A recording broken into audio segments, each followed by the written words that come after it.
Beberapa hari ini kita dapat plot twist dari berita kalau ada bapak-bapak jualan es gabus dilaporin warga. Dituduh pakai bahan gak layak konsumsi, didatengin polisi dan tentara. Tapi ini bangke banget sih plot twistnya cuy.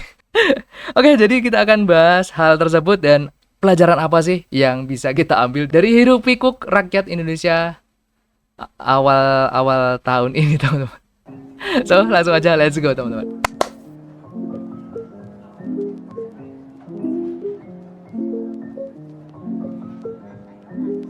Halo good people, balik lagi sama aku Ganjar ya kayak Pepper Clouds. Oke teman-teman, gimana kabarnya? Semoga kita selalu diberikan kesehatan dan kelancaran rezeki. Amin. Oke, jadi di akhir bulan kemarin ada seorang pria, bapak-bapak, berjualan es gabus gitu ya. Ini buat kalian yang belum tahu es gabus atau belum pernah makan ya. Ini Gen Z paling jarang yang makan es gabus gitu ya. Ini zamanku waktu masih sekolah dulu tuh sering banget. Beliau ini, bapak ini, itu didatengin warga dan aparat keamanan setempat karena dituduh es gabusnya ini terbuat dari spons atau busa gitu, atau mungkin ada bahan-bahan yang berbahaya karena teksturnya yang kenyal-kenyal dan nggak gampang hancur pas diremes-remes. Namanya es gabus cok. Ya jelas gak gampang hancur, orang bahannya aja pakai tepung gitu, ada campuran tepungnya. Nah di video yang beredar itu dagangan bapak-bapaknya ini sempat diremes-remes gitu ya, dihancurin bahkan dilempar gitu. Dan salah satu aparat ini ngasih es itu yang udah diremes-remes tadi, suruh makan si bapaknya ini yang jualan anjing. Bahkan ada salah satu sumber juga yang bilang kalau sampai ada kekerasan fisik yang diterima sama bapak tersebut. Nah dari situ viral dong ya kan di sosmed. Aku pun juga sempat pertamanya tuh wanco gitu kan, sempat geram gitu sama videonya. Loh kok bisa gitu kan. Instansi pelindung rakyat yang satu ini tuh semakin hari kan stigmanya kan bukan semakin baik gitu kan, stigmanya kan tambah turun gitu kan, stigma masyarakat ya. Menurut pandangan saya, menurut keyakinan saya, kok bisa-bisanya orang-orang ini tuh melakukan hal-hal tersebut ke orang-orang kecil gini gitu kan. Nah tapi nih plot twist yang pertama.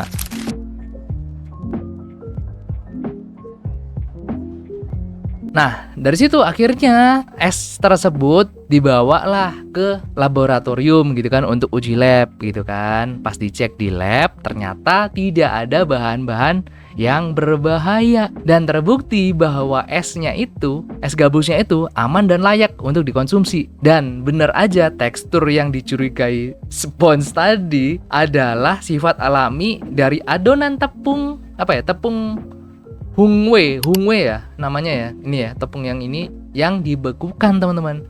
Jadi ada tekstur-tekstur kayak kenyal-kenyal, terus pas dipegang tuh kayak gabus gitu loh, kayak spons. Rame lagi lah setelah itu di sosmed gitu kan. Wah ini emang bener-bener polisi sama TNI-nya ini kurang gitu kan. Karena tuduhan yang dilempar itu kan tidak sesuai dengan fakta. Dan akhirnya dari situ para aparat ini kan minta maaf gitu kan. Akhirnya karena terlalu cepat katanya mengambil kesimpulan dan sudah menangkap bapak es gabus tadi. Dan dari situ pihak aparat ini berinisiatif untuk memberikan sejumlah bantuan lah. Ada uang tunai sama sepeda motor yang diberikan ke bapak es gabus itu untuk modal usaha. Nah, aku sendiri juga nggak tahu ya kalau misalnya ada kasus kekerasan ya atau salah tangkap seperti itu diselesaikan dengan damai, itu apakah boleh di negara kita? Cuma gini ya teman-teman, menurut keyakinan saya sebenarnya kan untuk masalah F&B itu kan wewenang memeriksa makanan atau minuman tersebut kan bukan job desk dari pihak polisi atau tentara kan, iya nggak sih? Mengamankan mungkin iya job desk mereka gitu. Tapi kalau misalnya memvonis makanan ini ada kandungan racunnya atau makanan ini tidak layak makan, itu kan sebenarnya bukan vonis dari mereka. Vonisnya mungkin bisa diuji dulu untuk ke BPOM atau uji lab atau pihak-pihak dinas yang terkait. Itu menurutku masih make sense gitu loh, bukan job desk dari polisi atau TNI. Nah dari situ kan akhirnya banyak yang simpati sama bapak es gabus tadi kan. Akhirnya berbondong-bondong lah banyak influencer atau netizen kita yang memang dasarnya empati negara kita itu tidak perlu diragukan lagi bro. Dari situ banyak pihak-pihak yang ngasih bantuan lah. Tadi ada polisi ya, ada polisi sama TNI yang ngasih motor sama uang. Ada juga ngasih kasur sama dispenser. Terus ada influencer juga dari Malaysia kalau nggak salah. Itu dia ngasih umroh sama duit juga kalau nggak salah ya. Kemudian ada Pak KDM juga yang akhirnya bisa ketemu dan berencana mau memberikan bantuan ke bapak yang jualan es gabus tadi. Tapi, nah ini plot twist yang kedua anjir.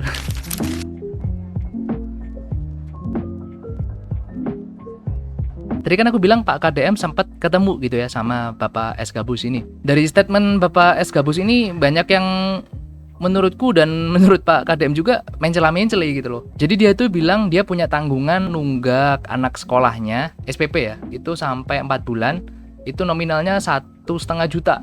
Padahal kan dia sekolah di SD negeri anaknya ini. Bukannya SD negeri itu SPP-nya gratis ya? Iya nggak sih? Nah, terus dia juga ngaku kalau sewa kontraknya itu nunggak gitu kan, sampai 9 juta katanya. Padahal pas ditanyain ke RT-nya nih sama Pak KDM, rumahnya itu rumah warisan dari orang tuanya, bukan rumah ngontrak dan lain-lain lah. Kalian bisa cek aja sendiri klip-klipnya di IG atau di TikTok, itu udah banyak Pak KDM tuh ngobrol sama Bapak es gabus itu ya. Nah, barusan nih aku cek ya, ada salah satu klip. Jadi bapaknya itu kan diundang di pagi-pagi ambiar gitu ya. Ini acara kenapa ngundang orang-orang nggak apa ya, nggak penting gitu loh. Nah, ini kan bapaknya ini diundang dan dia waktu ditanya-tanyain lah gitu kan, dia tuh berharapnya, si bapak ini ya, itu berharapnya tuh dikasih mobil. Anjir, ini kan orang udah dikasih motor, kasih duit, udah diumrohin gitu kan, udah ditanggungin lah biaya-biaya utang-utangnya segala macem, tapi bisa-bisanya request anjing. What the fuck. Nah, dari situ awalnya netizen ini pada simpati gitu kan sama bapak satu ini. Akhirnya ya another shit lah di negara ini gitu lah. Ya kalian bisa lihat sendiri aja komen-komen dari netizen gitu.